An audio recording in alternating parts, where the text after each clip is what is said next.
Hey everyone, Robin from Autogeek. Today I'm here with Ilya from Gtechniq, and we're going to talk about their product C4 Permanent Trim Restore. So what is this? It's a trim restorer. I know it's surprising, but what it is a ceramic coat that's designed to bond specifically to plastic. As I'm sure you've seen it, faded trim. It has a little bit grayish of a hue. We do a paint correction ceramic coat. The whole car looks great. And then we have the trim. Those plastics are always lingering when they've been faded and aged looking. Exactly. Yeah, it makes the vehicle look a little older.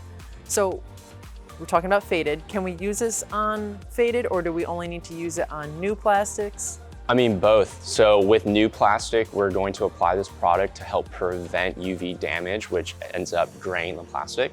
Or we can do a little bit of a test. We can take some water onto a microfiber, wipe any grayed plastic. If it does come back to black, then this product will also do that for you. However, if there is some sort of staining, this product will not remove any staining. So generally in that case, we will need to re-dye the plastic. However, after that dye has set in, we can now use this to sort of trap that dye in. Okay, so in the name, Restore, it's either going to help maintain that new plastic and trim, or we're going to do a stain and then put this on top to maintain that appearance. Absolutely. That black plastic. Absolutely. Okay. And speaking of, can we use it on gray and black, or does it matter what color it is? Yeah, so there is no dye in the product. It is a clear bottle. So whatever plastic color you are applying it to, the only thing it's going to do is just amplify that color. Okay, everyone wants to know, how long is it gonna last?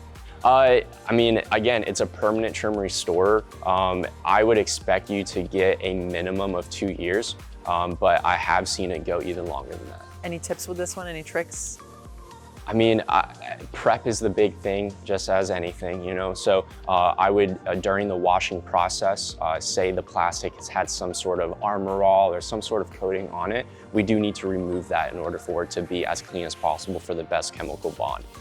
So we would use W5 with, say, a soft bristle brush, agitate the plastic, rinse it off, dry it, and that's about it. I like what you mentioned is you get done with the entire vehicle, it looks great. It's always that trim that's kind of lingering there. Yeah. So this might be a cool trick to try out and really amplify the entire appearance of the vehicle. Absolutely. Thanks so much for that. Thank you for having me. If you have any questions on this product and others from Gtechniq, you can visit autogeek.com.